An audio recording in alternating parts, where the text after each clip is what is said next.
Jail में जब थी और बीमार थी तो फूलन देवी की कोख से बच्चादानी निकाल ली गई थी।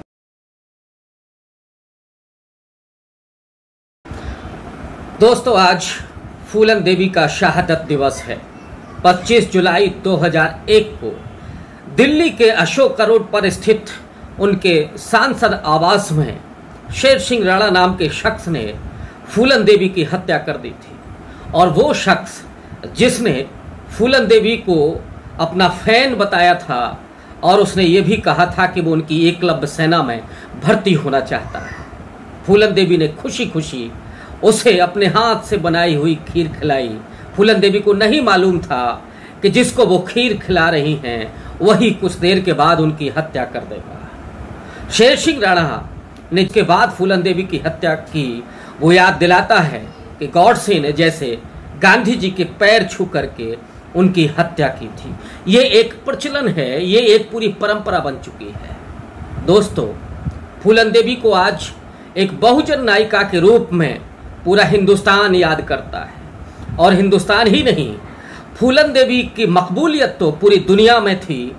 मैं याद दिलाना चाहता हूँ, वर्ष 2011 में प्रतिष्ठित टाइम पत्रिका ने अंतर्राष्ट्रीय महिला दिवस पर फूलन देवी को इतिहास की 16 सबसे विद्रोही महिलाओं की सूची में चौथे स्थान पर रखा था। और उस पत्रिका ने जो लिखा था फूलन देवी के बारे में कि ये भारतीय गरीबों के संघर्ष की आवाज देने वाले के रूप में फूलन देवी को याद किया जाएगा। फूलन देवी की कहानी, फूलन देवी की जिंदगानी किसी किंवदंती से कम नहीं है। फूलन देवी 10 अगस्त 1963 को इसी उत्तर प्रदेश के बुंदेलखंड के जनपद जालौन के कालपी तहसील के पास एक छोटा सा गांव गुरहा का पुरवा, वहां पर एक मल्लाह परिवार में, एक बहुत गरीब वंचित परिवार में फूलन देवी का जन्म हुआ था। और आगे की कहानी बहुत कुछ आपने कई फिल्मों के जरिए, कुछ किस्सों के जरिए जानी और सुनी होगी।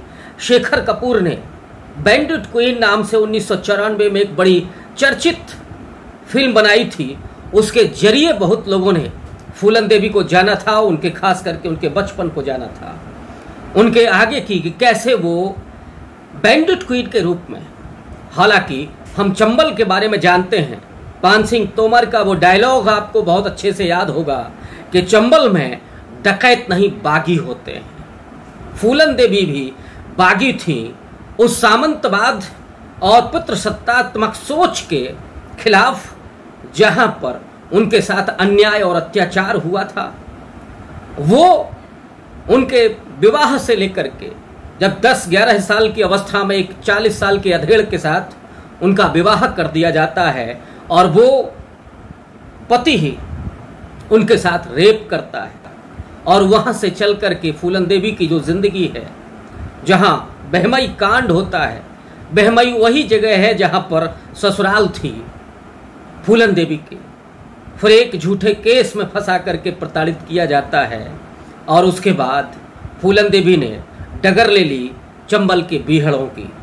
श्री राम और लाला राम का जो पूरा गिरोह था उसने 3 सप्ताह तक फूलन देवी के साथ रेप किया था। और वहां से जो झिपटता है फूलन देवी की जिंदगी की, वहां से वो निकल करके भागती हैं 10 फीट ऊंची दीवार को फरलांग कर और बाद में बीहड़ में दाखिल होती हैं।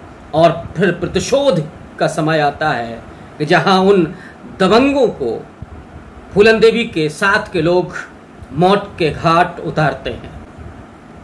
बहुत सारे विदेशी लेखक, जिसमें से एक रॉय मैक्सहेम हैं ब्रिटेन के, जिन्होंने कहा है कि फूलन देवी के साथ न्यायिक जांच ठीक ढंग से नहीं हुई, उनके साथ न्याय नहीं हुआ। और उसके पहले भी जिस तरह की उनकी चर्चाएं थीं, मुझे लगता है व्यक्तिगत तौर पर कि जिस तरह से उनको दुष्प्रचारित किया गया वो वास्तव में नहीं था।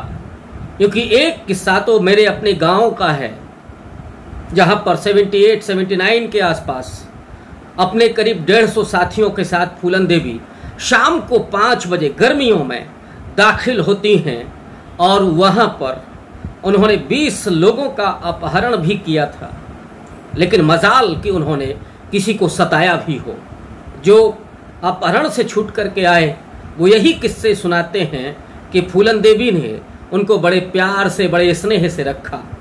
लेकिन वो बाजार की दास्तान भी मेरे गांव के लोग सुनाते हैं कि वो विद्रोहिणी, वो गुस्सा कितना था फूलन देवी के भीतर कि जब भी किसी मर्द को सामने से पाती थी तो एक थप्पड़ जरूर लगाती थी। पुरुष बिरादरी के खिलाफ कितना गुस्सा और उसकी बेबसी, उसकी लाचारगी।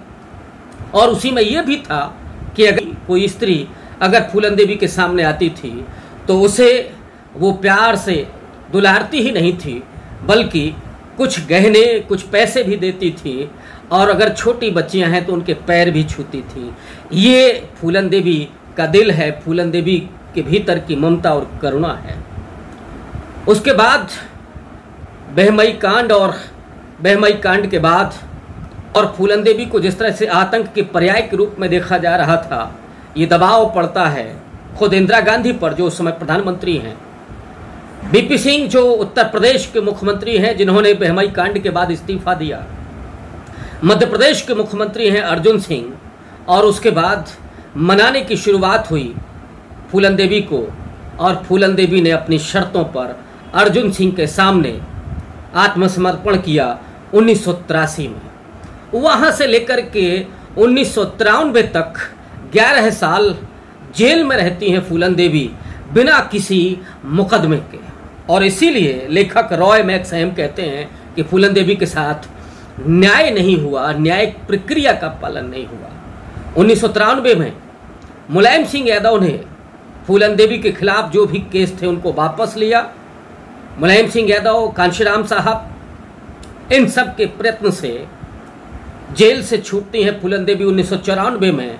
और मुलायम सिंह ने उन्हें मिर्जापुर से 1996 में टिकट दिया और वो जीते। अब वो बीहड़ से निकल करके दिल्ली के संसद भवन में सुशोभित थीं। वो बागी से माननीय सांसद हो चुकी थीं, सांसद होती हैं। लेकिन जेल में भी उनके साथ होने वाले अत्याचार और अन्याय नहीं थमते हैं। इस देश की सामाजिक व्यवस्था में, इस देश की वर्ण व्यवस्था में नफरत कितना है, घृणा कितनी है उन दलित वंचित तबके से आने वाले लोगों के साथ।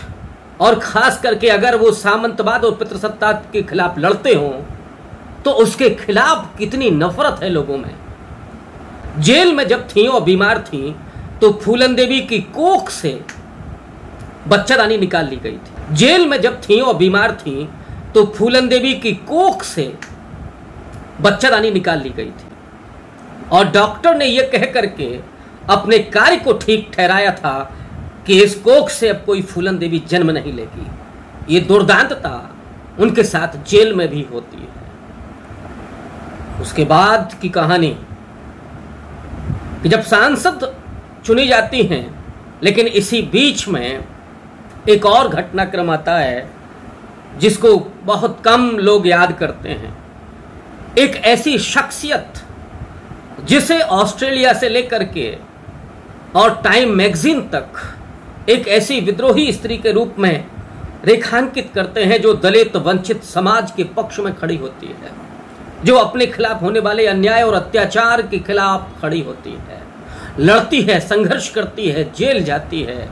लेकिन वही फूलन देवी बौद्ध धर्म स्वीकार करती है। जेल से छूटने के बाद अपने पति उम्मेद सिंह, जिनके साथ उन्होंने शादी रचाई थी, वहीं पर वो बौद्ध धर्म ग्रहण करती हैं, जहां पर 14 अक्टूबर 1956 को बाबा साहब भीमराव अंबेडकर ने अपने 4 लाख साथियों के साथ नागपुर की उस दीक्षा भूमि में हिंदू धर्म छोड़ करके बौद्ध धर्म ग्रहण किया था। उसी दीक्षा भूमि में 1995 की 15 फरवरी को फूलन देवी बौद्ध धर्म ग्रहण करती है।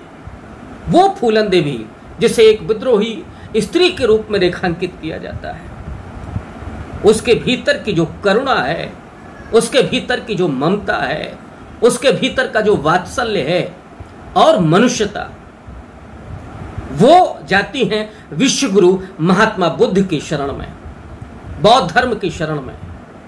और वो इस बात को जानती हैं कि जो हिंदू धर्म है और हिंदू धर्म के जो तथाकथित ठेकेदार हैं, उनके भीतर न तो न्यायिक चेतना है, न स्त्री के प्रति कोई हमदर्दी है, और न जो दलित वंचित समाज है उसके प्रति कोई समता का भाव है। उसके लिए ये सब गुलाम हैं, उसके लिए ये उनके हरकारे हैं, ये उनके गुलाम बन करके रहेंगे, ऐसा वो सोचते हैं। और इसीलिए समता, न्याय और बंधुत्व वाले धर्म, करुणा, न्याय और संकल्प वाले बौद्ध धर्म की तरफ फूलन देवी जाती हैं। और इसीलिए मैं कहता हूँ कि फूलन ने देवी होना स्वीकार नहीं किया, बल्कि बौद्ध धर्म स्वीकार किया।